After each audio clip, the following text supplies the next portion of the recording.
I always loved listening to music, so I think. But I remember the specific moment when I was around 11 years old. I think I was in the car with my parents, with my dad, and he put on Metallica, which is nowadays very different from what I listen. But the first time I listened to Metallica, I think it was Enter Sandman. And Classic. I was like, oh my God, like, this is amazing. Like, just in fight, in Harris radio, or just Nisma. I didn't take a lot of things seriously, like back in the day. And it was a very big learning curve for me to learn how to take something seriously. I think these things are going to be a problem in the future. And I think the biggest reason why this is going to become a problem is because as a society, we're giving less and less value to true creativity. But wait a second, like, if you take out your own vested interests of, I want this job. Welcome back to episode 2 of The Last Ones. I'm Jeanine, and this is Luc. We will be hosting today's show down at 141 Records. And today we have a very special guest with us. We have the one and only Zack Walters, a local musician, a local producer. He is also the owner of Ghoul Studios, locally based in Malta, and a mastering engineer. There's a lot in that introduction, right? You do a lot of things, but I feel like you've also haven't explored a lot of things yet. And Exactly. Behind the scenes, we were speaking a bit about some recent projects that are very interesting and very out of your element. Definitely. So I'm very excited to explore that. But first, let's start from the get-go. Let's start from the beginning. Yes, Luc? Yeah. Shall we do it? All right. So let's get into it. Episode 2, Last Ones with Zack Walters.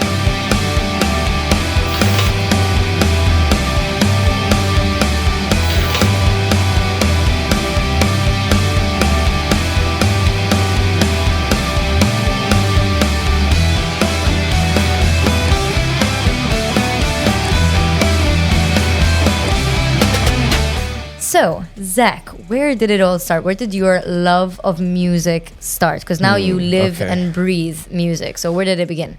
Yeah, I'd say it began around. I always loved listening to music, so I think. But I remember the specific moment when I was around 11 years old. I think I was in the car with my parents, with my dad, and he put on Metallica, which is nowadays very different from what I listen. But the first time I listened to Metallica, I think it was Enter Sandman. And I was like, oh my God, like, this is amazing. Like, just in fight, in Harris radio, or just Nisma. Or Minem, I started asking my dad a lot about, like, what type of music this is. For example, he started showing me more and more. U jisu fetaħni għad-dinja ta' blues, basically. So, they samali ħafna like Gary Moore, Joe Bonamassa, B.B. King. That's where I kind of fell in love with the idea of learning guitar. So Minem mort, I started in il-parents as one does, li għakkirit nitgħallem gitarra u hekk.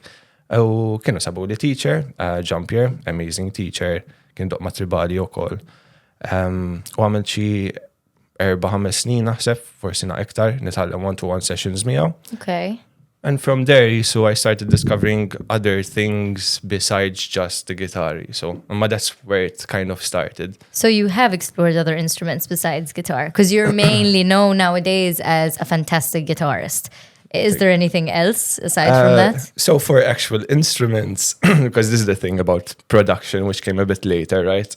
But for actual instruments, I stayed just with the guitar for most of my years until like 2022, I think. Okay. And that's when I started discovering production. This like idea where in the bedroom studio and in your own bedroom, you can record your ideas, you can like come up with other things, and you can compose a whole song, basically. That's the idea. So that opened my mind into like, okay, maybe we can start learning a bit like similar instruments to guitar, like a bass, which came a bit later again. Like I think I picked up my first bass when I was like 24. Wow. But besides that, but like production has these like techniques where you can kind of pretend to play the piano, for example, or to program drums and stuff. I don't actually know how to play drums, for example, or if you give me a keyboard, I'm just going to stare at it. I'm not going to attempt to play it, right? But if you know, for example, certain theory and you have certain mechanisms of production, for example, like those keypads or You can get your way around it. Exactly. You can like program the sounds of a piano on them, for example. Pick a key, if you know some theory work, and you can start composing kind of. And I fell in love with that idea, actually. So it just opened a whole new world exactly. within the music world. Exactly. That's fantastic. And none of your family members were musicians, because like you said, it was your choice to kind of go in and explore guitar and explore music. So you weren't kind of influenced by any family member. No, I certainly wasn't pushed to learn music or go down the music path as I'm doing or attempting right now. So it was, I think it was my idea.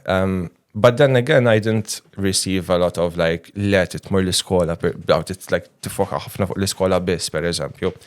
My parents always had this idea that people can do whatever you want, just take it seriously, people.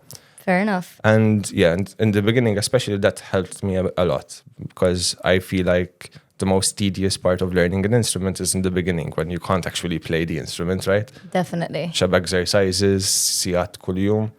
I used to get a bit bored as the teen I was, like 13, 14, in the very beginning. But then sometimes that like push helps a bit. So I kept on like practicing, and then once you actually start being able to play those songs that inspired you to start the instrument, it gets easier then, because you actually start seeing results. So 100%.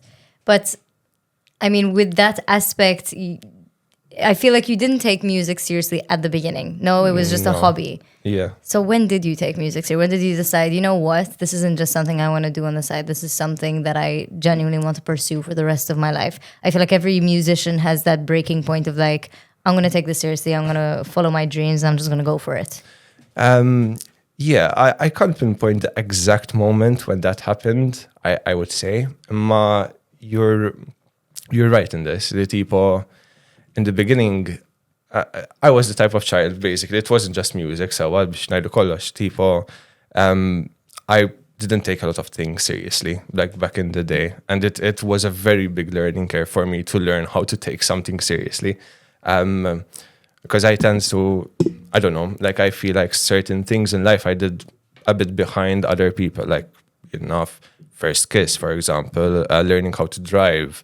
These things which everyone does, it like took me a bit longer to do for some reason.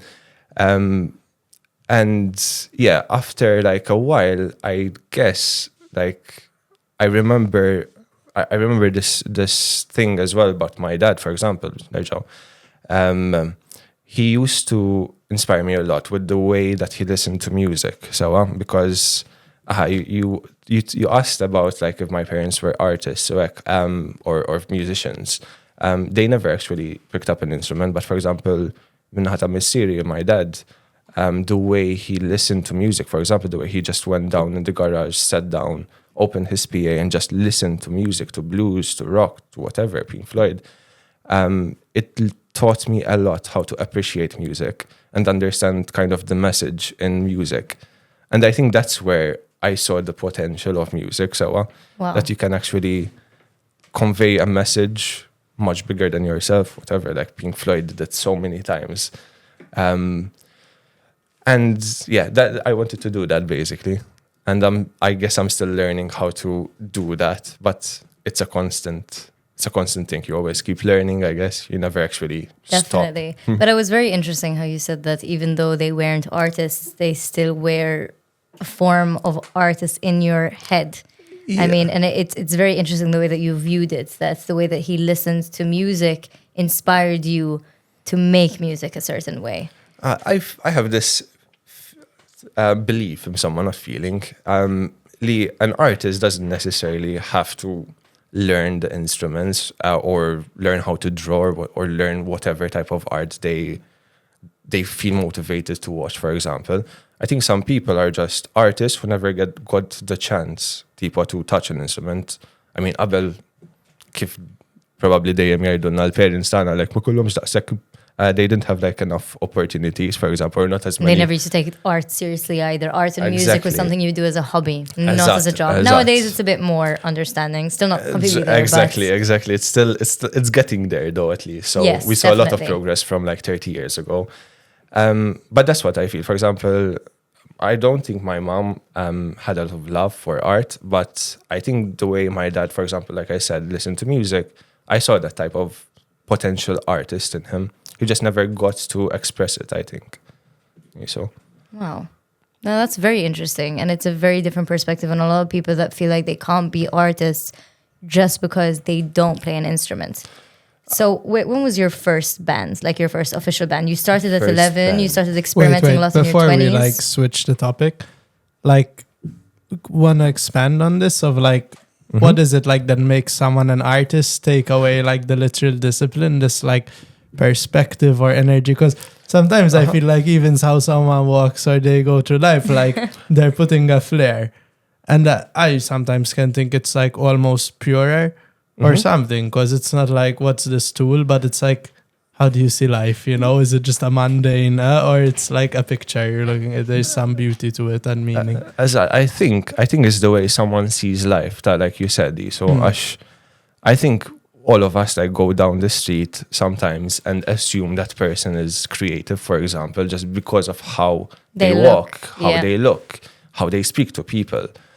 I got this personal experience with my dad because I used to see him listen to music, and that was very mind-opening for even me. the fact he paid attention, like he'd have selected artists and stuff. Like most people are just, it's like the radio goes on automatically in the car, and that's the only input, right? I don't remember him ever turning on the radio, for example, unless, for example, we're in a car, he didn't have the CD, which was rare. Probably like classic and subconscious, like loaded you up with like a lot of kind of good influences, right? Like as you're growing. Ian, I still those influences are still a big part of how I see music and how I do music. All right, now maybe I'm exploring more in the realm of production, mastering, mixing, but my base is always blues, like Gary Moore, Joe Bonamassa, like all these like inspired, like other types of guitarists, like not just blues as well, like Steve Vai, Joe Satriani. There's so many, and new ones as well now. And I kept that with me, like even the way I write nowadays, even if I write something electronic pop or something neo soul, like, there's always that bluesy element. So in the way I play. Yeah, it's part of you at this point. Exactly. Like, and I think that's what differs an artist from a non-artist, I guess. It's like, it's not necessarily the instrument you play, because then I have this thought that maybe some artists, some musicians who play actual instruments, I wouldn't consider as much of an artist, for example, than someone you see down the street or someone who is an artist, if you know what I mean. So that distinction is hard, because that distinction is very subjective as well. Yeah, it's very subjective, definitely. I'm not gonna go there and like be that's you're not an art, artist, for example. you're not an artist. Yeah, no, definitely. And I feel like if you're not born into it, then people don't have that identity as an artist. And then they just kind of walk the path into that life without even knowing half of the time. Yeah. So it's very interesting that I feel like you also did that. You weren't born into it, but you got a lot of inspiration from your father, and then that kind of pushed you. Was he supportive when you went into music? He was supportive, yes. He's the one who, like I said in the beginning, when it's a bit harder to keep your motivation up, he's the one who always was like, keep going, because this is the hard part, and then when you actually start playing those songs, you're gonna love it. And he was very right about that. I kept pushing, and then the results started pushing themselves. If you learn a song, you're gonna be like, okay, can I learn this one now? And you start practicing and practicing. It's like goal-oriented, kind of, it becomes. So yeah, I forgot the rest of the question, to be honest. Just about your upbringing and the way that it kind of influenced the way that you did make music. Because you also lost your dad at a very young age. Yes, right? exactly. And I mean, that must have been very hard, especially when it came to having most of your inspiration as a musician from your dad. Did that affect it in any way of playing music is too hard because it reminds me of him? No, in that aspect, I think it fuels the motivation, actually. Okay. But I give a lot of credit for it fueling the motivation rather than demotivating me and seeing it as you're saying. It's because of the lessons I learned before. For for example, this how like how I learned to hear music, to understand music, for example, and all those painful messages from the music that I understood, then helped me overcome this experience, for example, and motivate me to write about this experience. So, like, I have this belief that people, I'm not in any way saying a tragedy is good, but for someone, for a creative, for whatever type of creative, I think it gives you a new source of Creativity. fuel, of motivation, of something that you can tell the world, I guess. Fuel it back into your art. Exactly. Amazing. So yeah, I mean, it was a very difficult moment, and I would say a lot of my life changed after that. Partly because of the whole parent-child dynamic. You know, when you have parents, for example, they might be a bit more inclined to kind of help you lead your life to a better direction, for example. Whereas when you lose that direction, it's like a new world. It's I'm the one who has to push myself. I'm the one who has to find my path. And I did some bad things until I found my path, I guess. But I don't regret anything. It's like shit happens. Definitely. But did this pursuit of taking music seriously come before or after that point? I think that was quite a good turning point where. Okay. So going back to if my parents were supportive, they were supportive. So they were always like, you can do whatever you want, just like take it seriously. But maybe there were some things which, because of how we grew up in Malta. Little inside joke there. Funky's just going, yes. How we grew up in Malta, you feel a bit claustrophobic in the parent kind of household. So in that sense, I gained a lot of freedom, and I'm the type of person, I guess, who I don't like shying away from bad experiences. I think, honestly, they're the things which helped me most understand who I am and what I want to do, and understand the seriousness of life, I guess. So, because, like I said, I didn't take anything seriously before. But these lessons, people help you to be like, okay. So music actually made you take life seriously. Yes, ironically. Wow, this is a really, really cool contrast from our first guest. It depends but how also, you see. Definitely. But there are a lot of musicians who kind of, I think it's very split in the middle. And this is, I think, goes to humanity in general. Like, it's either an outlet, a creative outlet, like music, will either allow you to take life less serious, or in your case, take life more serious. So that's a really interesting take on how the brain of Zack Walters thinks. Brain. The brain. Amazing. And then what came after that? What was that first initial, okay, So, I'm doing music. I want to do it full time. Let's start a band. Let's do something. Was it always solo? When did the other instruments and other musicians come into it? Let me get a quick timeline. I forgot. But I think, so this, like what we talked about, happened around 2020, a bit before COVID. Okay. That was a bit before, sorry. It was like 2018 or 2017. So COVID must have been then a very big... COVID was another like whole thing. Of course, like trapped that inside journey of with your thoughts and you can't exactly. escape anymore and you just have to sit there and deal with your shit. That's exactly what happened, but it was very difficult to just be closed with just my thoughts. Did it help fuel the music though? Being trapped inside, or did it push you away from it? It didn't push me away from it, but it didn't help at that moment for sure, because that was a bit of a tough part, difficult moment of my life as well, like beginning of COVID. It was along the path of like we're learning how to like find ourselves or whatever. That's when I hit kind of rock bottom at a point in COVID, because I was always just like at home. I was by myself. I started drinking quite a bit at home by myself. And then I started doing other things which I shouldn't have. And that led to a point where one day I ended up in hospital with like my sister called the hospital basically because she found me like hazin. I kind of understood a new level of seriousness of life. Li tipo, okay, I was going through this whole, okay, like losing someone and trying to deal with it, work. And maybe I was learning how to take life seriously, but I wasn't taking care of myself on that.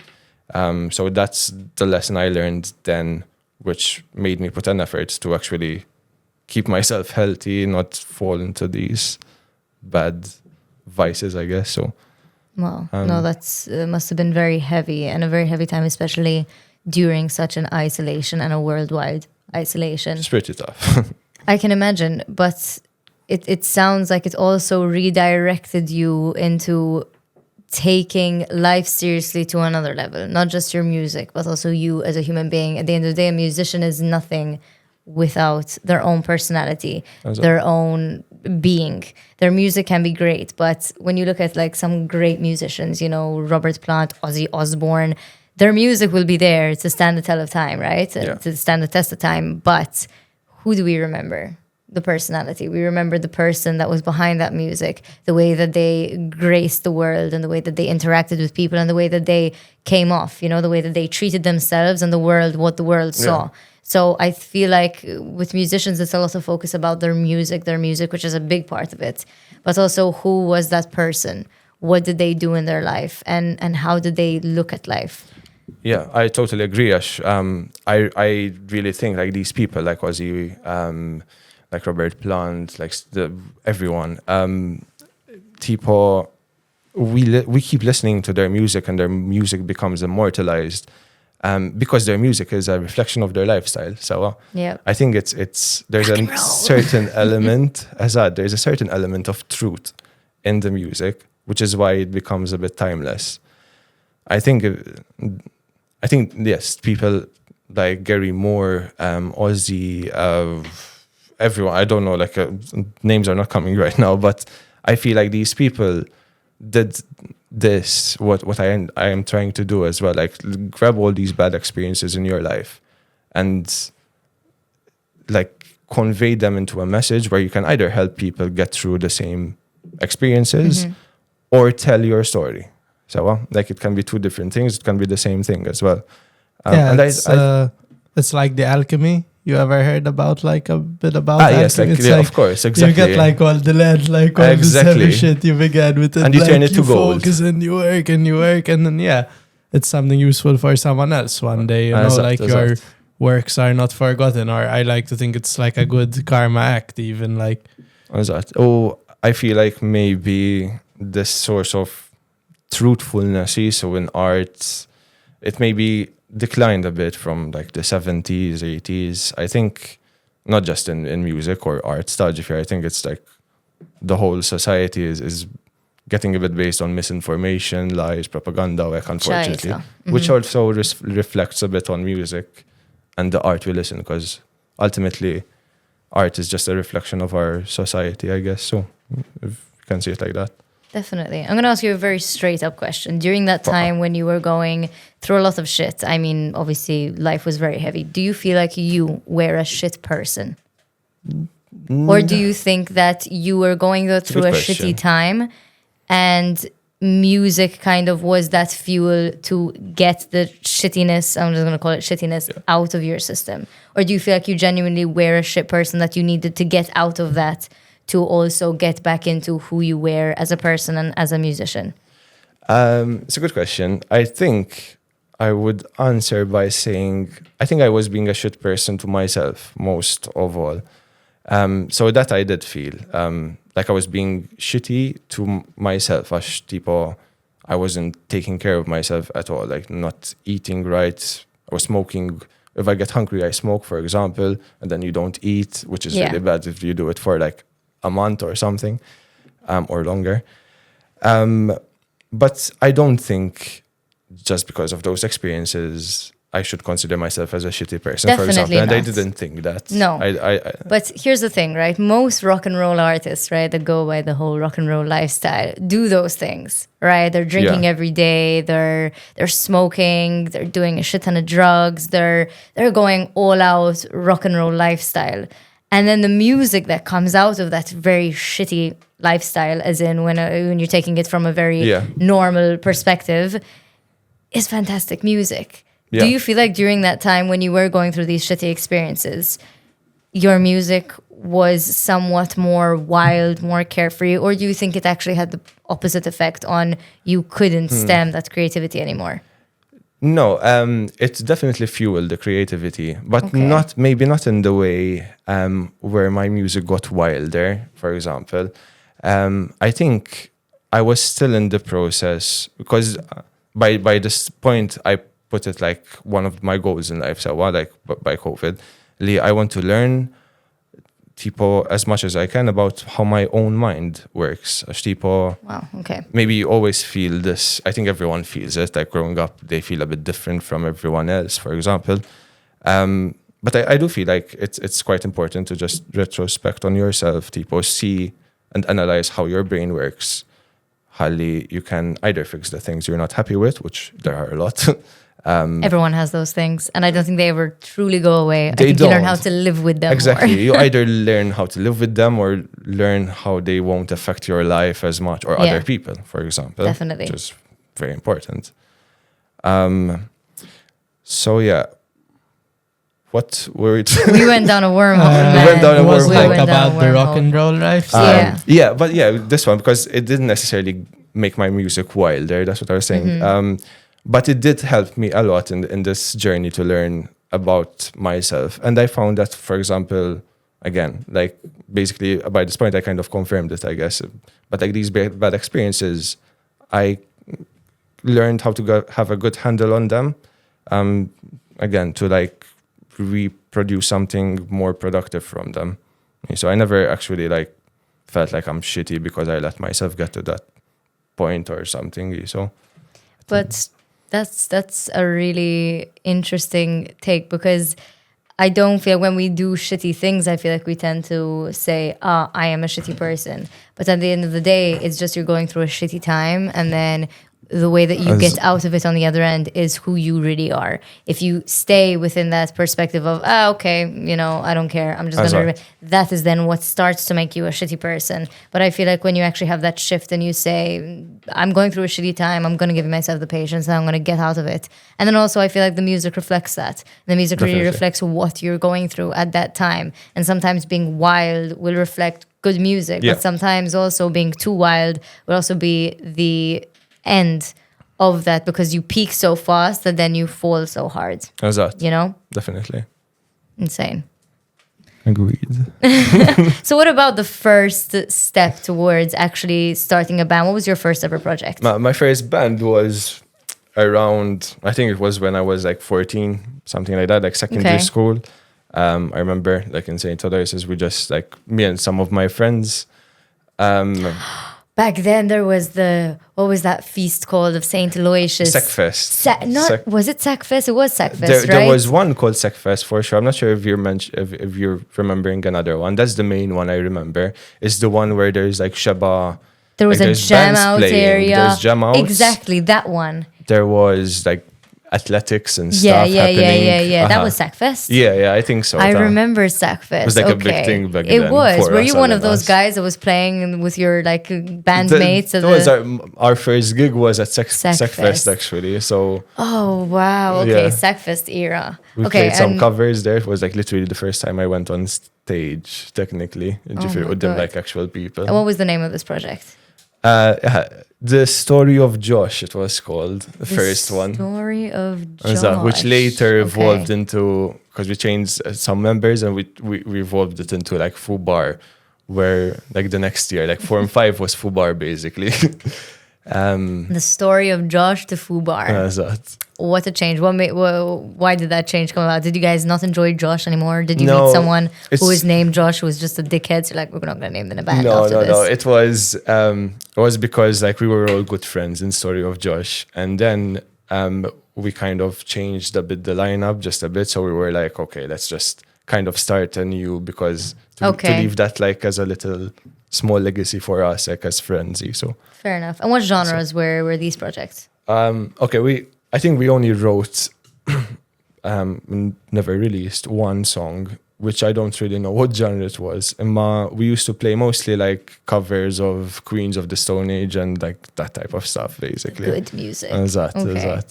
Wow. And did that influence you in wanting to experiment with bigger bands, different musicians, or different genres? Or was it something that you just were being present in the moment and said, yeah, I want to focus on this? I think it was more of a spur of the moment, tipo, at l'scola, like, and like, it started out like a bit like a hobby kind of there. Like I was just learning guitar, tipo, I was just learning my first chords, so, and I was motivated to like actually play in front of people. But there was not a lot of thought about like what direction we want to be. In fact, like this band tipo didn't like last too long. And then it took me quite a while to rejoin or actually join the scene in another band. Do you enjoy more like the production, like once you unlock that, just sort of being able to put something together alone, or the dynamic of working with a band? Because like, okay, not in music, but in general, it's nice to be able to finish stuff alone for like a workflow or something. But I guess there's maybe more magic with the group. I don't know. Like, how do you? It's a good question, Ash. I find myself pivoting between one and the other lately.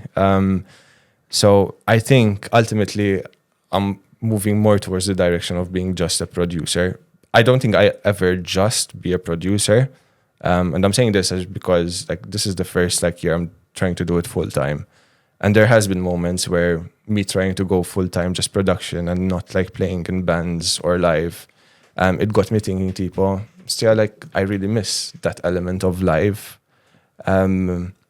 So it's spending too much time in the studio. It gets me thinking of, I want to go back to live, for example. So I like. But what made you take that decision to just go into a bit more full production rather than playing? Because ultimately, it's my favorite thing to do, I think. Okay, I was about to ask you, is it ultimately the money? Because no, no, is it money, the opposite? I wouldn't. I'd say as in because playing in Malta and as a band, you don't make a lot of money. So that would have been understandable if you want to make it a full-time thing, you might have to take certain production jobs over live gig jobs. But that's interesting because you actually enjoy it more. Yeah, I definitely enjoy it more. I enjoy both a lot. But I think for the long term, people, I enjoy the potential of production way more than actually playing live, which I also love. So yeah, And you can like master and stuff as well, because I think this is like an issue here in Molta, you know. I'm I don't listen to music so much by the audio. Like I really focus on the lyrics. So at the time at first I didn't notice. And then I show people songs like from Molta that I thought were so good. And they're just like putting this face and stuff. And then you notice it's because of the mastering. Like if you then just play a commercial track back to back to it, you're like, it's night and day, you know. It sounds like the instruments were in random places in a room with a webcam in the middle, like literally. Yeah. So that's a valuable skill for sure. Like how did it affect your like creative process being able to polish like that? I think it again, it taught me a lot in the way that, as you're saying, for most part, when you show someone a song which could be like really good with like a great message, and if it doesn't have that like production quality, at least to a decent level, they might not even care about what they're listening to, and they'll start focusing on the bad quality, for example, which you'll miss out on most of the song. But then at the same time, I do feel like a lot of people overdo this perfection kind of mentality when it comes to both mixing and mastering. Because yes, you do want everything to sound good, right? But sounding good doesn't necessarily mean removing every single flaw from like singing. You don't want it to be clinical, right? Like no, definitely. I think that takes away the rawer from the better sometimes. Exactly. I mean, most of the songs that we listen to nowadays have mistakes in them that we don't even realize. Like Roxanne, the piano at the beginning, that was technically a mistake, and it's one of the most notable notes that the minute you hear that, you're like, it's Roxanne. Exactly. You know, so it was a lot of things. Even Fleetwood Mac, I think they had a song where you can actually hear her laugh at the beginning or somewhere in the middle, and nobody actually realizes it. But I think it's those mistakes that really make it feel pure and raw. And I feel, do you think though that the over digitalization of today's day and age, especially in music, has ruined that? Honestly, man, but it's like I feel like it's ruined that raw element. I think there is a time and place for it. So because I do think certain genres of music would maybe require that kind of quantization, Like for what? example. It's drum and bass, for example. Okay, I'd say like mostly electronic stuff. That I'm saying. Okay.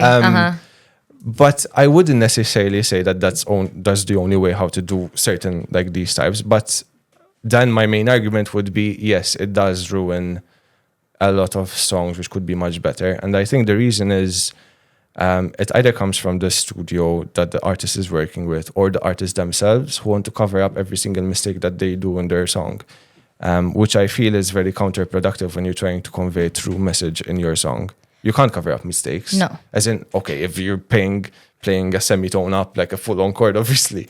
But you want to get the message across. And sometimes the message gets across better with those little mistakes. What do you prefer listening to? Like analog, with headphones, or something where you're actually just listening to a record or an LP or CD or whatever it may be, or a live gig? Probably a live gig.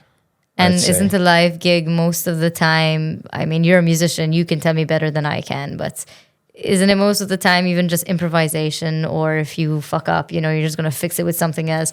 It's raw. There's definitely a lot of it's- fuck-ups. There's probably in a lot of bands a lot of improvisation, which personally I And love. I feel like people go crazy at live gigs just for this reason. Yeah, Because exactly. I said you it don't in the expect last what you're episode, gonna and I'll hear. say it again now. It's frozen food versus fresh food. Yeah. Why That's a would good you way. go to a freezer and get frozen pizza when you can go to an Italian restaurant and have it fresh right in front of your face, where you're like, this is what I wanted to experience. Exactly. Live music, I feel like, takes us back to the originality and the element of this is what music was supposed to sound like: raw, wild, full of mistakes, but there's the personality shining through, Exactly. rather than just perfect bass, perfect guitar, perfect vocals. Yeah, and besides the raw energy of the performers, there's also the energy of the crowd as well, which you don't really get if you're listening at home by yourself as well.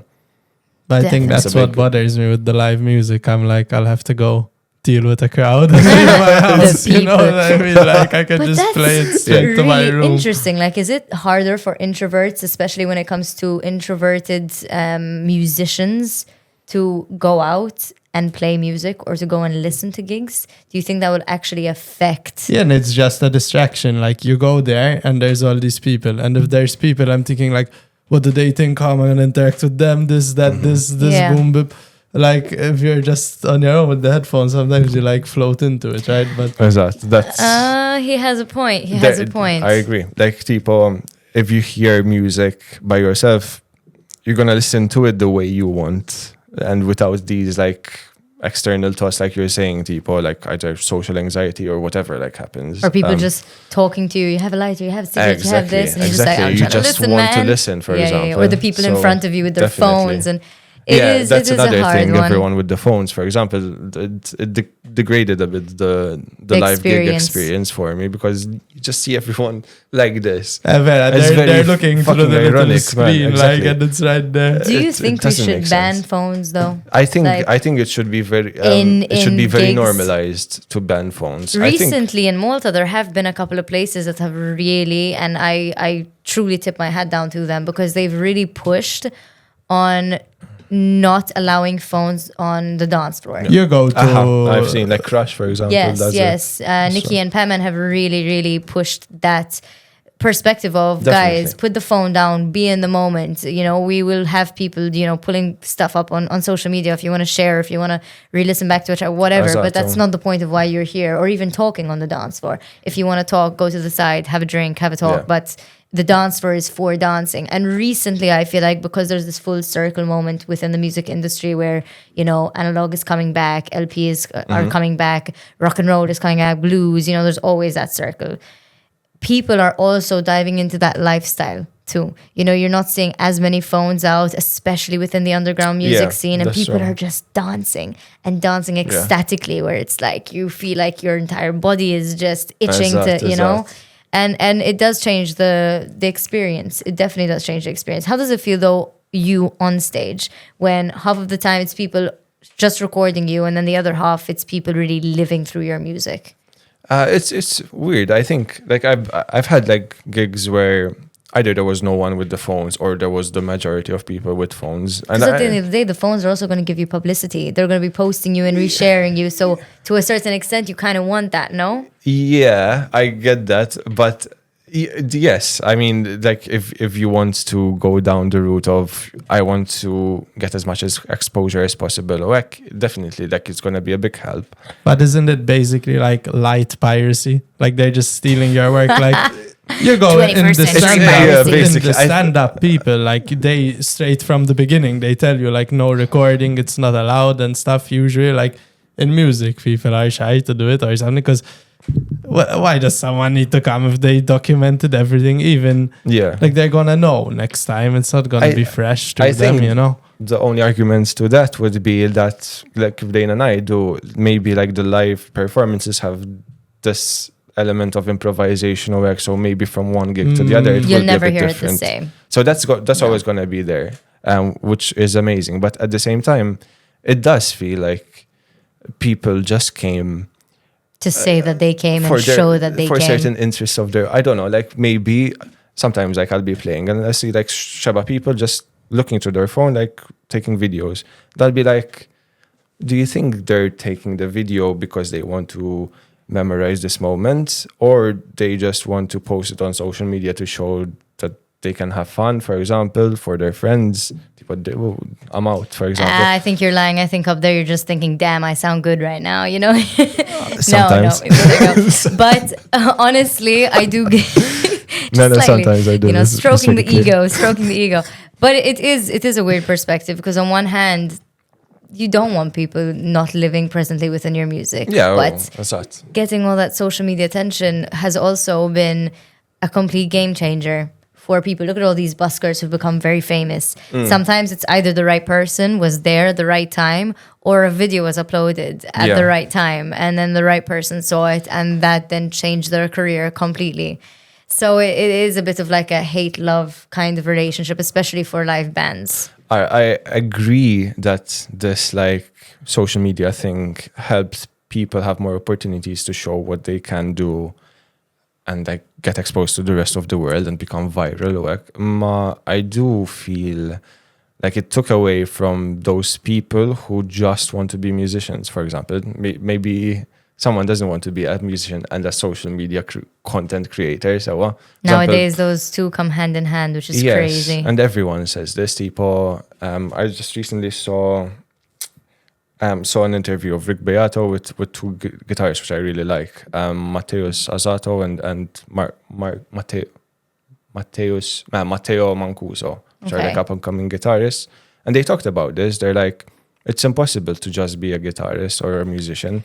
You have to know how to do social media if you want to actually be exposed to the world and get big. Unless you're just a session learned. musician, yeah, it's a must nowadays. Like, I think that's something which maybe sets me back. I have this stubborn refusal to learn how to actually do good social media.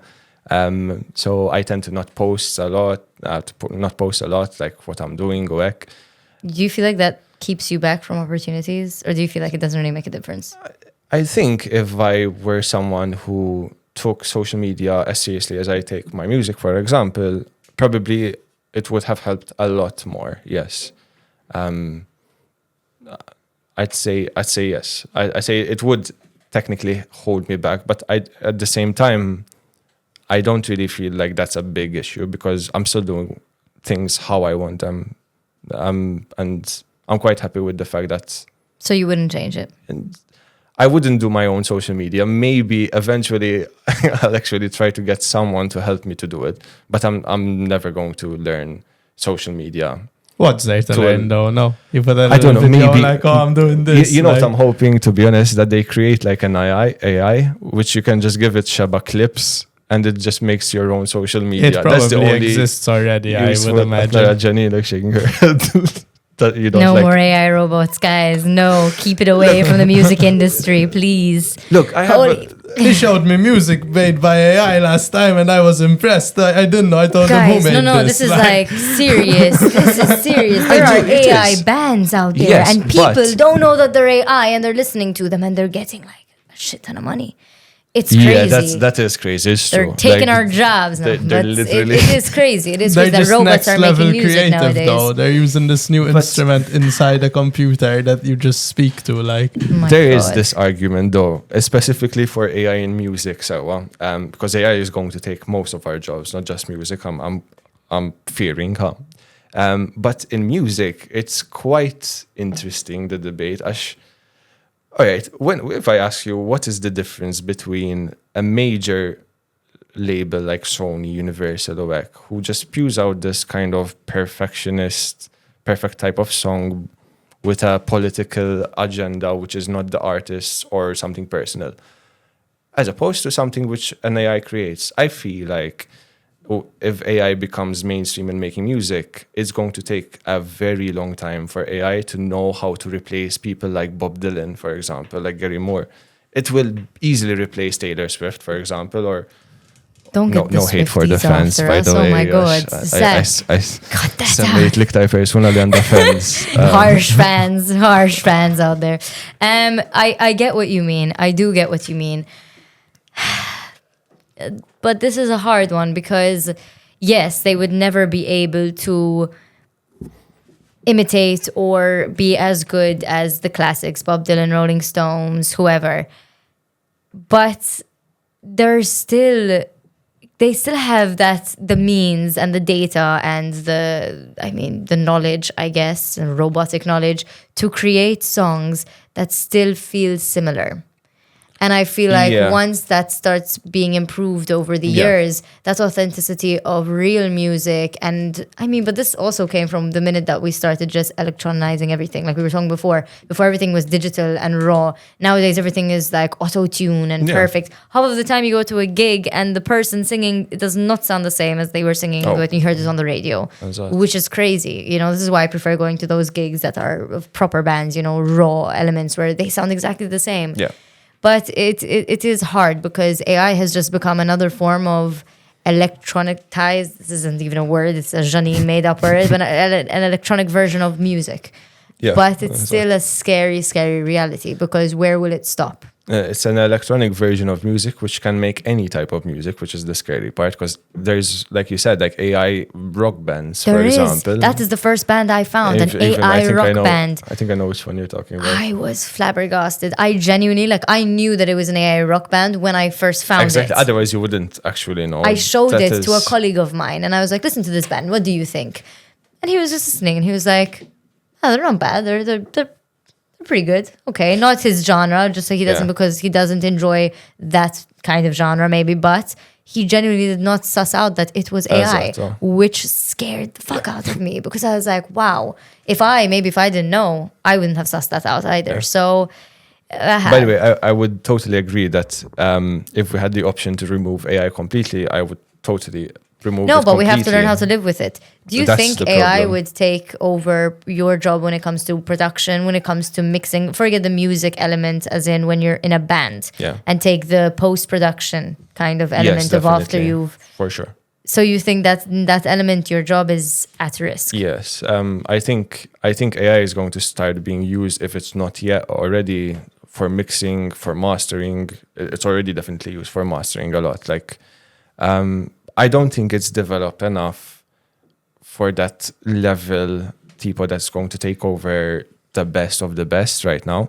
But these are all things which, like mixing and mastering and post-production in general, there is an element of creativity and artistry. 100%. But you have to be a creative to be able to get creative with. You need to know which mistakes you're going to keep in, which sound too bad, for example, this thing.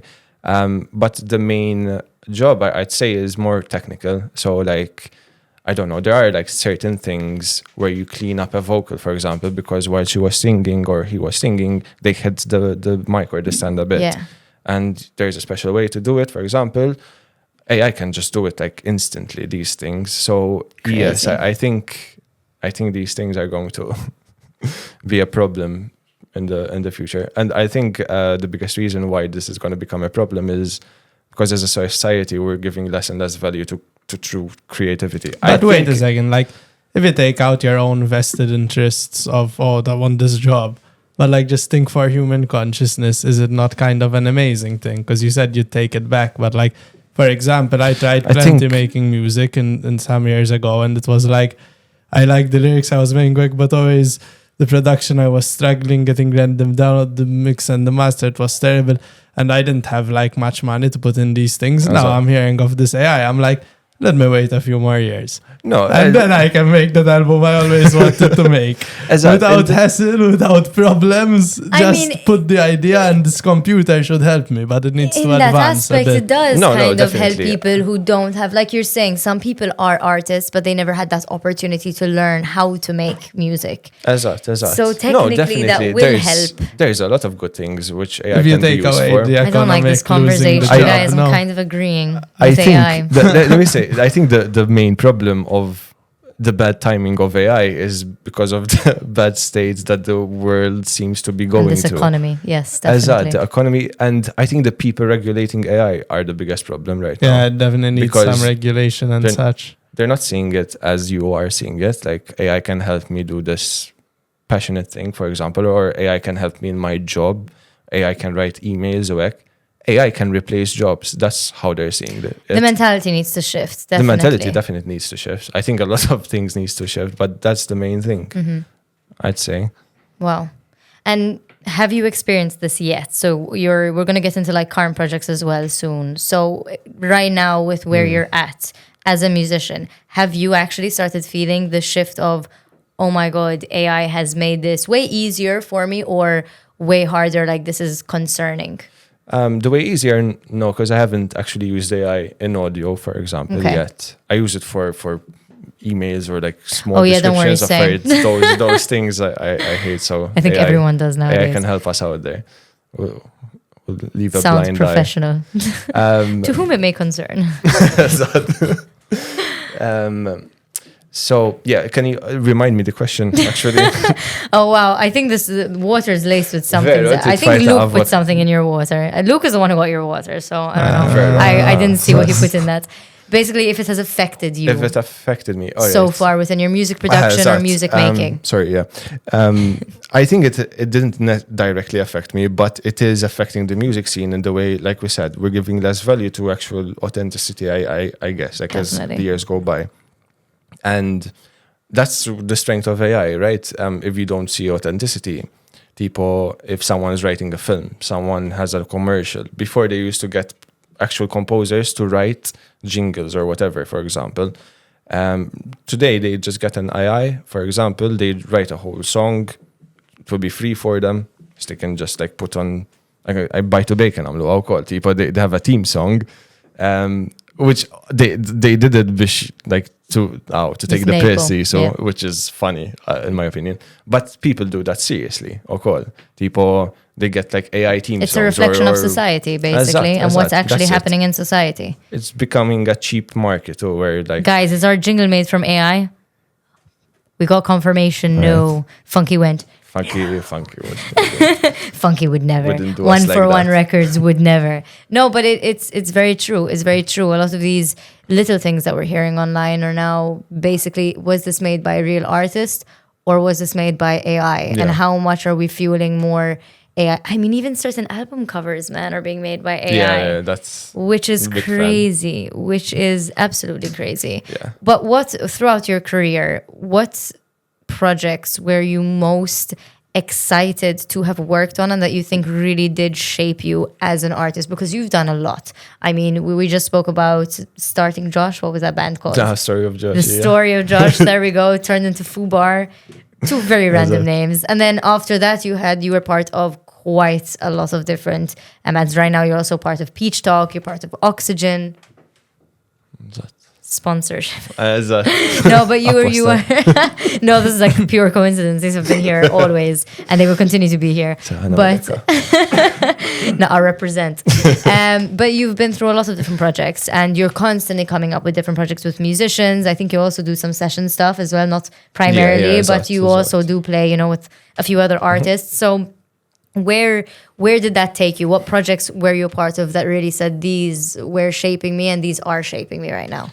I feel like I hold a certain love for all my projects. At the same time, I do all these projects at the same time, mostly out of necessity, I'd say. It's because, unfortunately, in this country, and not just in this country, it's just how the world is really going. Actually, even in London, it's a bit like this. It's very difficult to just grab one project, even if you love this project so much, and try to make that as your living. Especially if you're forming as an a band, artist, you need 100 different projects to really get you by. Either like session musician, like you said, or playing in weddings, or whatever, like in clients in like studio and stuff as well. But I feel like that's the unfortunate thing in Malta. So you're not allowed that freedom to just pursue one singular thing if it's in arts. If you really want to do it full time, unfortunately, you're going to have to do a lot of different things. Who I think a lot in this room can relate to that. But there is one project which I would be like, yes, if I had the choice, I would just go full time on this, which is my most recent, I guess, which is Peach Talk. Wow. Because that's like the truest form of my music.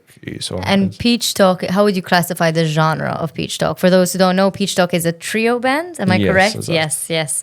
A trio band with you, another Maltese musician, Ella, who is fantastic, and a UK-based musician, yes? Exactly. He's a Swedish, UK-based now producer who I met during the course. We were studying together. Okay. And so he was already quite known on Spotify because he came from like a lo-fi background. And I love the way like he produces drums, like the mix, like he's amazing. And once, like in the beginning of the year, I went to study in London.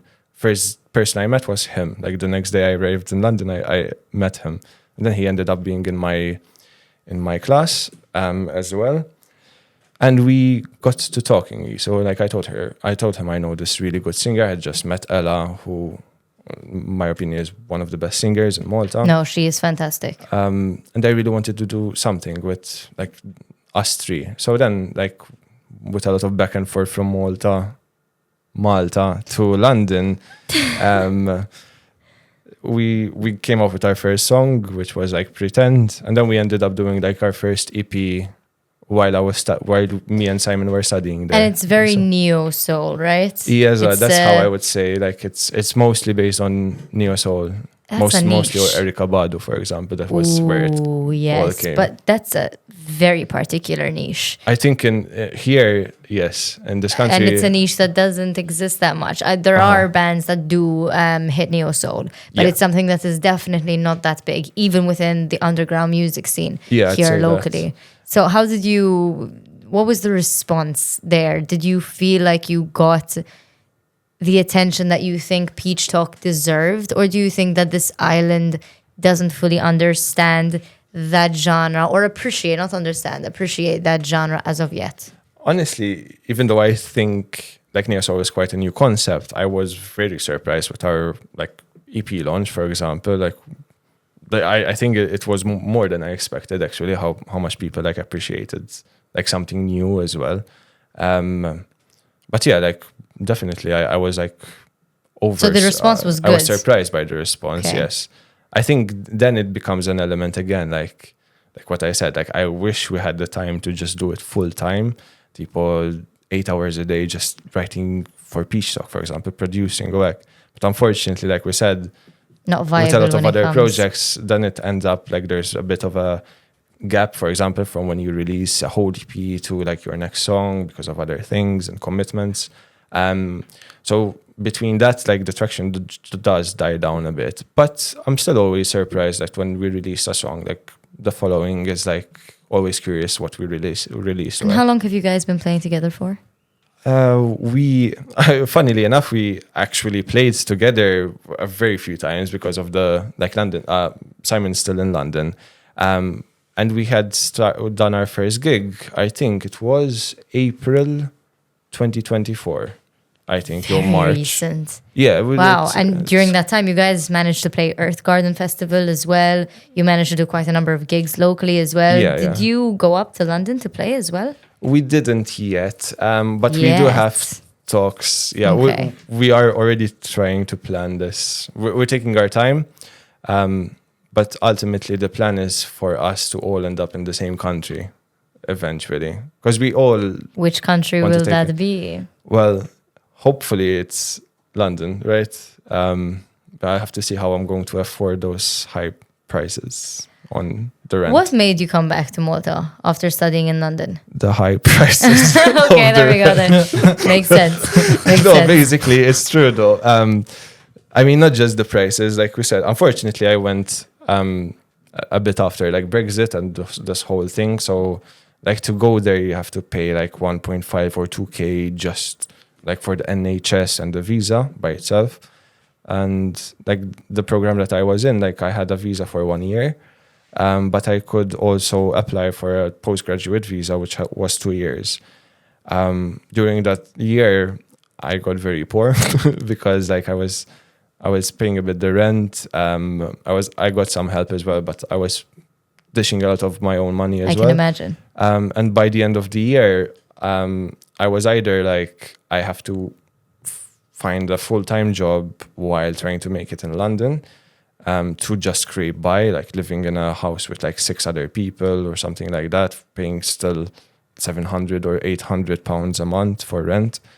And back then I was very eager to start my studio experience as well. Like in COVID, I had like started this, like built like this little studio, Google Studio, but I didn't really get a chance to take it seriously then. And after 2022, when I went to London, I was quite eager to come back, see what I learned, have this environment of the studio. So there was quite a bit of reason for me to come back. But at the Okay. same time, I go up there like 2-3 times a year because I miss my friends as well. And I want to keep those. Definitely. But do you Friendships. think it's important for Maltese musicians to go and study abroad? Or do you think that they can still get the same education here, but then it's good for them to maybe travel and play abroad? I think it's very useful. I don't think it's useful necessarily for the degree or... More so for the experience. It's more Or so the connections. Exactly. I mean, the connections is a big aspect of it. Like meeting new people with different mentalities from Malta is a big aspect of it as well. I think I got very lucky with my class as well because we were really, really close and like everyone supported each other. So you learn a lot of new types of mentalities and how to deal with musicians, I guess, going in a different environment. That said, tipo, if you really want it, you can make it in Malta as well. Tipo, you don't necessarily have to go study. Because it is a big mentality that here in Malta, we have to an explain this. inner debate that how you're supposed to pronounce Malta. Oh, there we go. Zach is fine. getting wet, guys. The minute we start speaking about Malta. Yeah, it Wow. does that to me. I love this country so much. Too a bit good. exciting. But it is a debate of like how you should say Malta in English. Malta or Malta. No, ironically, when you, like, for example, in London, every time I said Malta, No one they were like, understands you, no one right? understands you. Same. And then Malta. they're Which like, I thought the Malta, other way Malta. around in the beginning. Same. So Funky Guys is right. I hate to admit Definitely, it. yeah. When You he can is guess right, who's he's on the right. remote control. I have a gun pointed to my head. Okay, back on topic. I even lost where we were. Yes, London. Do you think that it's something that, but I don't know, this Studying, yeah. debate is very, very hot because a lot of people push Maltese artists, you need to travel, you need to go abroad, you need to make sure that you have that experience, which to a certain degree I agree with. I mostly agree with it. Again, not because of necessarily going to London, but Or wherever in the world. Mhm. or studying. Like those are not the actual parts. But I think that year helped me a lot. See music as a full-time thing, as a career thing, right? Because Wow. you're doing like all you're doing in that year is either studying music. You're taking or music whatever. seriously, and you're Exact. away from distractions, like we were talking about before. When you're Exact, in a exact. crowd and there's constant commotion around you, when you take yourself out of that comfort zone, which would be Malta, and you go to a different country, you're out of your comfort zone. You're away from distractions. You Exact, may find exact. new distractions, but you're away from the majority of your distractions. And it's like, you went there to study music, for So you're example. focused. So you're going to be very focused throughout the year. And that gives you a lot of help. And I think I got a bit lucky as well with the school that I went to because the way they taught, was not steep or you have a syllabus, you have to study it, you have an exam. was not like that It's at a very all. Maltese mentality, that. Yes, unfortunately. I think there are some places which still do it, even in music, mostly like conservatories and jazz work. But this was quite a contemporary thing. It was like a new course as well on music production. Wow. And they gave us a lot of freedom, people. Every assignment, even the thesis, we could pick any topic we wanted, as long as we researched it, people, and actually provided an argument or a reason for choosing that topic. But you can literally choose anything. Some people did it on producing songs through TikTok, for example, and was very interesting. Wow. So that I love. People, you find your real direction like that, I feel. So. And you think there's enough proper, I don't know what the correct term is without sounding offensive, but let's just say proper schooling for production in Malta? I think it's starting now, funnily enough. There are some people who are doing really good incentives to push this new concept. And would it be something that you would be interested in also partaking in? Actually, I'm starting. I'm going to start teaching in a secondary school. Exclusive, guys. Wow. Okay. Is that, or I should say I started. When this released, I would have started. But yeah, basically. In a secondary school, so there are actual schools that are implementing this now. So there's this specific school, like ISO Academy, who is pushing run by this directive Aidan by Summers. Aidan, is that, who's pushing this directive. People, they're in contact with certain schools, and this is the first time they're doing it. They're in contact with like the performing arts class, for example, and they're going to split it up. Partly music production and partly dancing and other performing arts.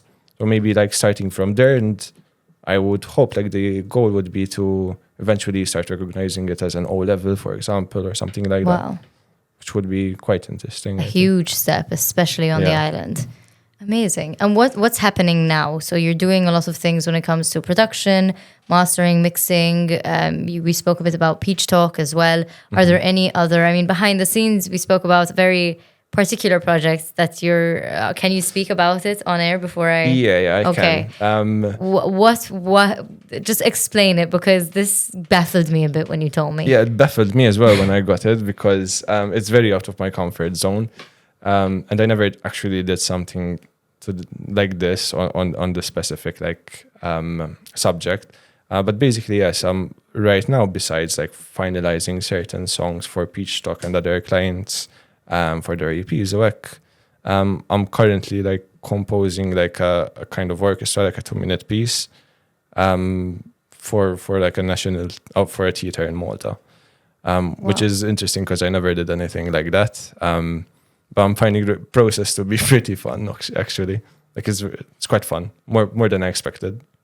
Has it allowed you to find out new things about yourself as a musician that you maybe didn't before? Yeah, I think I always had a bit of, I still do. I don't know if I should say, but yeah, I have a bit of a disdain towards classical music in general, because when I was studying it a bit, like during this course, found out a lot, like it had a lot of ties to elitism and like racism and class system work, which I didn't love. But learning how to actually write it work, I found a certain type of love for it now. You can dissociate all the past like connotations of a certain genre. Like they don't necessarily have to be in every single piece you write, right? But yeah, like the actual writing and the like conducting like violins, cello, violas, trumpets, trombones, which I have no idea how to play, by the way. Do you use a program? Yeah. I was going to say, like, do you literally draw the notes on the paper? I do draw them, but sometimes I do actually play them as well, not on the violin, for fuck's sake. Like, can't imagine Zack playing a violin. No, it would sound like a dying cat probably, but... I'd say no, like the production techniques that like we mentioned before, people, like you pick a key, you have like everything in the key. If you want to change the key later, you can. But mostly I program like violin strings from like certain packs that you would have bought, for example. I'm trying to make them sound as lifelike as possible, which is the main job, I think, of like writing like this. Just so start it's piecing still them like up a together. production. I thought sort of like they're playing it kind of. No, the idea is that they'll play it live. So they're gonna, okay. So there is also an element of transcribing it, which I don't do. Like I'll have someone else do it because I don't even read notations. Like there's Chinese form. So. yeah, exactly. Like that's something which never came into my way of learning music, which I don't think it ever like Made a difference. made a difference. That's the word. So yeah, Wow. Nice. we'll see But how that goes. That's going to be very interesting. Composing for an orchestra. It Anyone who knows sounds nice Zack to knows say. that. What is this? Yeah, that's true. And that's going to be a very particular journey for you as a musician, because you're going to start looking. I mean, the outlook of music is going to be very, very different. I mean, you also had a number of other projects happening that were very much out of your comfort zone. So I don't think this is the first one. I think it's not. last year or 2 years ago, you also partook in Musica. Yes, exactly. Was that 2 years ago or last year? That was, I think, 3 years ago. Was it 3 years ago? I think Wow. 2022, because it was Guys, exactly what's happening before, with the years? Oh my after God. COVID, man. Like, No, the years have flown by. So 3 bizarre. years ago, you took part in Musica, which for those people who may not know what Musica is, it's a national music competition strictly with songs written and obviously performed in Maltese. So it's basically promoting the Maltese music scene, which is amazing. But there's also a certain aura around Musica that some people love it and some people may not resonate too much with it. And for the band that you joined with, OXYGYN, which is one of your current bands as well, which then we'll also get into, OXYGYN, I don't even know how to classify OXYGYN as a genre. What Same. genre is that? Because OXYGYN is No very idea. particular. Maybe Funky can help us out with this. the word experimental has to be in there Oh, somewhere, definitely. right? Like progressive experimental, but you're very much, a lot of genres mushed into one. Very out of the comfort zone for Musica sees a lot of ballads. They see a lot of, Maltese. Exactly. So indie pop kind of, yeah? Like indie experimental, something of the sort. Yeah, exakt. But how did that experience take you out of your comfort zone, and particularly what did it teach you when it came to partaking in certain festivals or certain competitions here locally? I think that was the first kind of actual song I delved a bit more into production, because I think before that moment, tipo, I barely produced, like either for OXYGYN or in general. Oh, so that was the beginning, basically. It was basically the beginning, I think. I'm not sure. I think it was actually the first song which I actually was part of the production with Funky. Wow. So I learned a lot in that aspect, because I remember, for example, in certain ways, in a lot of ways, I had no idea what I was doing, right? It was a lot of trial and error. And Fake it till you make it. exactly. I remember like there was 6 layers of bass, for example, which you don't really need to do if you know what you're doing. But back then I was just like putting sound on sound, seeing if they sound good. They sound decent, but maybe there's a better process to do that. So I learned a lot of these things. But also I learned how like fun it is actually to write like an idea of your own and to work with someone who's doing the same thing. And yeah, I think it was also the first time we were like televised that publicly. So it was also quite an experience in that aspect, I think. Like being shown to like hundreds of thousands of people, like Definitely. wearing women's And clothes, Classic. which has that. I mean, you guys are a very much underground band. It's- So within the underground music scene, everybody knows, or at least the majority knows, who OXYGYN is. So coming out of that underground scene and going into the limelight of national that's- TV is a very big step. And do you think that through that experience, you think that more underground bands should be doing that? Or did that prove to you that maybe these things need to be kept separate? The underground scene is meant for certain audiences, and then, festivals or certain programs or certain TV programs or whatever it may be are meant for a different audience. I think there is a difference between the audiences for sure. And I think we felt it as well when we were actually performing there. Partly because I think compared to all the other songs, ours was quite different. It was out there. It was very out there. And I think... And mostly OXYGYN writes songs in English. So this was also another aspect of we're adding a Maltese element here. First song, it was the first song, the only We have song a fact checker right here. It's great.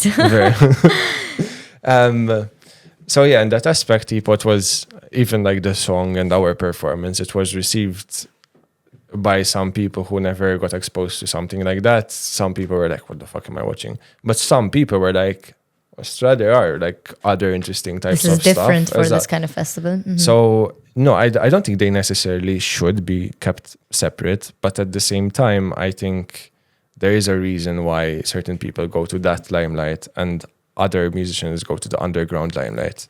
I think the energies are very different. And I think people kind of see what type of recognition they would like. And they're very different, I'd say. So one of them is more raw, personal, and one of them is more public, maybe more broad, but still different, I'd say. Wow. Very true. But OXYGYN in a nutshell has been a very interesting ride. From a viewer perspective, it has been a project I feel like really stands out within the underground music scene.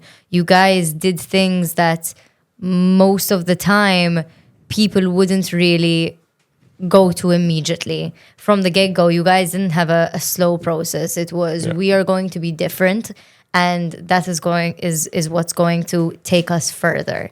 What is going on with OXYGYN? Can you give maybe a bit of a rundown as well for people who might not be aware of who OXYGYN are, kind of in a nutshell of how that project started, and then also what's happening with that now? All right. Because you guys kind of went a bit silent on us. For now, yes. You know, and I kind of want to batter you a bit about like what's happening there. Can we get an exclusive of what's happening there? We did get a bit silent, it's true. I don't want to blame everything on like having a lot of projects or work. So we did. No, but I'm sure that's also an aspect of it. Life does come a bit in the middle sometimes, and I think 3 of us are self-employed, and one of us just started a new job as well, like throughout this year. I'm saying. So I think that did like halt a bit of the progress, but at the same time, like a lot of things, we're still meeting almost weekly. We're still working on other stuff, which maybe we'll talk about later. Okay, so new things are coming. But yeah, how it started, I wouldn't be the best person to tell you exactly how it started. I was the last member of this current formation of the group, actually. Okay. I know that it started with Kurt and Katja. And brother and sister duo, an amazing brother and sister duo. And they did a cover. It went like pretty well, and then they started wanting to do this, and then they started adding members in. Okay, let's gain a little soldier army. Amazing. So, what was your first gig with OXYGYN? That was in Earth Garden, actually. It was Earth Garden. That's a big gig. Okay, Funky is pointing towards. Oh, all right. So in shot, is it in shot? Maybe yes, not. You can see but behind us, we have a Earth Garden T-shirt with the lineup at the back where actually OXYGYN is on, and that was one of your first gigs ever. That is insane. That is a huge, for those who may not know what Earth Garden is one of the biggest festivals on the island. It's been going for almost 20 years now, right? Almost, I think 20 years. Amazing. And that was a big gig. Did you feel any pressure in coming on and being like, okay, my first gig in front of everybody is going to be at a festival like this? I think a bit of pressure would have helped, to be honest, because I remember I forgot to, I had like I think it was with the tailor, right? Yes, I think it was with the tailor, and for some reason, I don't know, like it wasn't plugging in well or something. We had to kind of mic it with another mic. So I didn't really go prepared as much as I could have for that one. And I was like, wait, this is new. And then like Funky saved the day basically, and we adapted like a mic, we put it in the guitar, and that's how I played at Earth Garden basically. Wow. So that put a bit of stress. But then once we started playing, it usually happens a lot. Like before you actually start playing, you're shitting your pants, and then after it's just smooth sailing.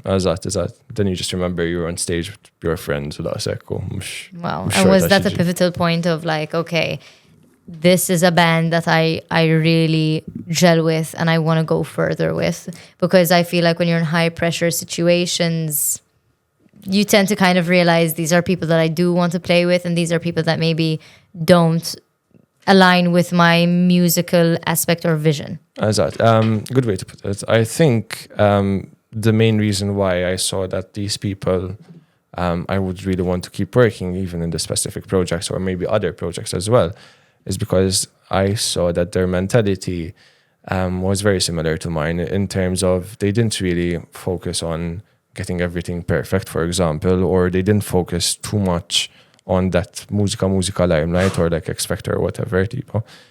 So they were, I think the mindset was very close to mine, tipo, let's just make music.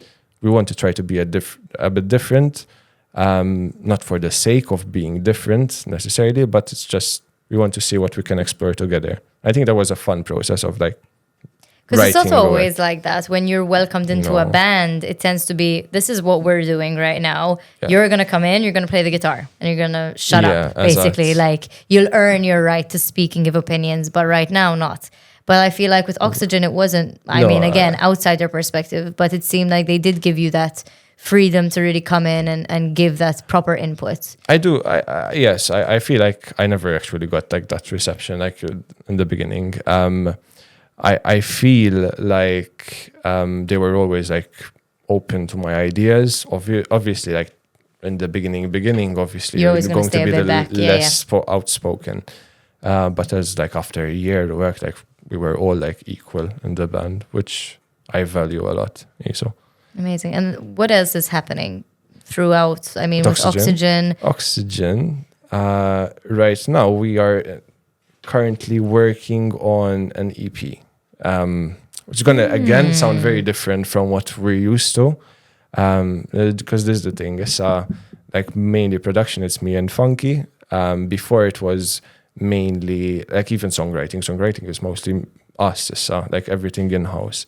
Abel, they were obviously working a lot with the previous guitarist, Janelle, who went to went to live in Brighton for her other band with Jen. But we're still close in contact with her in the writing category up until this album, this EP. But now we have a bit of a different sound, I'd say, because obviously different thoughts, different processes. Are you tapping into any new genres maybe that may not be that commercial in Malta? I don't know if it's... Yeah, this question of if it is commercial never actually crossed our mind while we're doing this EP. Let me say that. So I'm not sure if it's commercial or not. I don't think it's very difficult to listen like EP, this one that we're doing, because then maybe there's other ideas for different types of EP maybe happening later as well. But yeah, like I think it's not meant to be commercial. But if it becomes commercial, like we're not going to we're not going to complain as well. No. Amazing. So we'll see what happens, basically. And any other project that's currently in the works that you might want to share with us? Right now. Or are you just focusing on the orchestra? Yeah. That's taking up most of the capacity. Currently, that mostly. I mean, other work is still continuing. Like we're currently doing an album for Peach Talk, which hopefully will release like in April or actually who knows when, but hopefully sometime next year. Amazing. Again, like I said, like EP with OXYGYN. I'm working on EPs with certain other clients as well, like Nicole. We're finalizing them. So besides all these, and you can't just give the name Nicole. Nicole Frenda, sorry. There we go. Because there's so many Nicoles and more. I'm just like, who are you? Very true. Nicole Frenda was a very, very, very good musician as well. Very good singer. Okay, very interesting. And that's, I mean, all of the musicians that you work with are all from very different genres and backgrounds. Yes. So, wow, from soulful to poppy to... it's just, I love having these, I have these talks actually a lot with the musicians I work with as well, which I love as well, because we both get to learn something new from each other. Fantastic. And I think in the creative industry, that's what you need. Someone to constantly push you out of that comfort zone. To really say, okay, let's think of it differently here. Let me not do it the way that I would usually do it. I think it's a bit more difficult here in Malta because it's a very small country. Everyone knows each other as well. So maybe people are less inclined to do something more out there because of the fear of backlash. And fair enough, because like it is a very small country, and maybe some people would feel like if you fuck up once, for example, you're done. Reputation. That, which I don't think is the case, but I do understand the holding back for some people. At the same time, I do feel like we do need to overcome it a bit more, which I feel like we are, because there's a lot of artists that I'm either in contact with or like not necessarily working with them, but just good friends, like Myles, for example. And he's writing something like pretty amazing, in my opinion.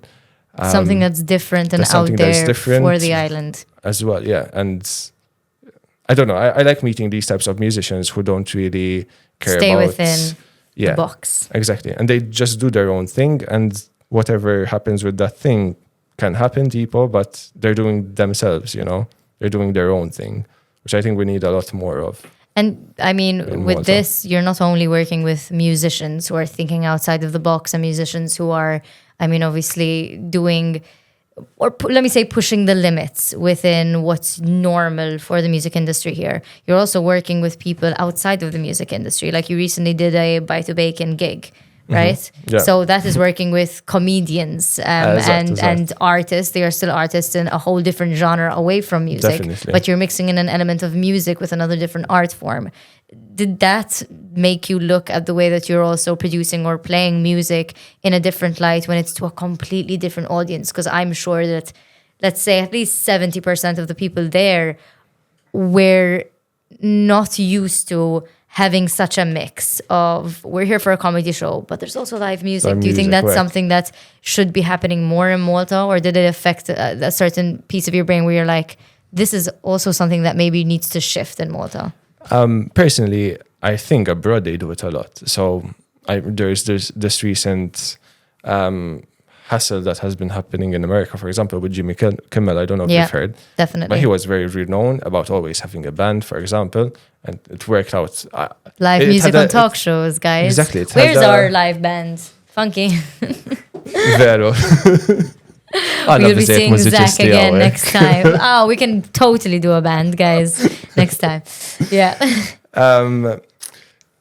So, yeah. Again, I mean, with Jimmy Kimmel and the talk show and live music, so, it's a very foreign concept, definitely. I thought it was a really interesting thing what they did, and I think it added a lot to the comical effect of the show as well, because when they say something, we can just strum our chords or something, you know.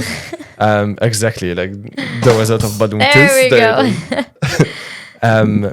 So yeah, I do like when like different forms of art integrate together. Definitely, this was a very interesting one, I'd say, because comedy maybe in particular doesn't really mingle that much with other or music, I guess, in this aspect. But created a different texture to the show. Exactly, and I think it worked out. I hope they do it again, and tipo, I hope that other people Zack is fishing to get hired again. Is like, if you do it again, hire me, please. I'll come. I think we're running out of space on the SD card, actually. So. Oh, no. Okay, all right. I don't know what this hand gesture means. We've got a lot going on backstage, guys. We've got a lot going on backstage. But... Oh, do you have a gig sometime at the end of November? Oh my God, so much just happened. Well, if only you guys would have guys, for the next episode, we need a camera that's actually just showing the team behind this production. There is one. Oh, wow. Behind the scenes of the last one, guys. Let's get a Patreon on that, because the things, if you see our eyes shifting and doing this, it's just a lot's going on back there. Anyway, but you have another gig coming up? I have to... We're squeezing everything out of Zack. So yes, funnily enough, I did mention that thing because there is another show happening of Bejken in November. So there's going to be two shows. So Bejken show number 3. There we go. And this episode, we're recording this obviously a bit before the release, and the release will be in November. So probably around the same time of when the show will be happening. Probably 1 week before. Amazing. So make sure you guys go and check out this live show with your very own Zack Walters on the guitar. Amazing. Can you get one of them to try and play the guitar, please? I would love to Get see what? that. Get what? One of the hosts to play the guitar. We last time got Great. one of the hosts to play the drums, not the guitar. Oh, And wow. he's pretty damn good. There we that's go. fucking good, I think I might need to buy a ticket to the show, guys. Front row Should. seats. You should. Amazing. But there's so much more for you to explore. I mean, you are hitting a lot of different aspects within the music industry and beyond that. You're collaborating with artists, not just musical artists, but artists in a nutshell. And you're doing a lot for the island, and the music you're producing and making is really making a difference to what we will have to show in 50 years' time and say, you know what, this is what we had going on in 2025. You're going to be part of the archives of today's music scene, which is also a part of why we're making this show, to archive and document the artists who are really making a difference within the industry and who shouldn't be forgotten, or who shouldn't just, go past without being spoken to and, brains picked. And now the producer of the show is just going, that's sick. So we're going to conclude here. Yeah, our voices are getting annoying now. But thank you, Zack, for coming on the show. Both of you. It was a pleasure. And until Likewise. the next Very last nice talking. ones. Zack Walters, everyone.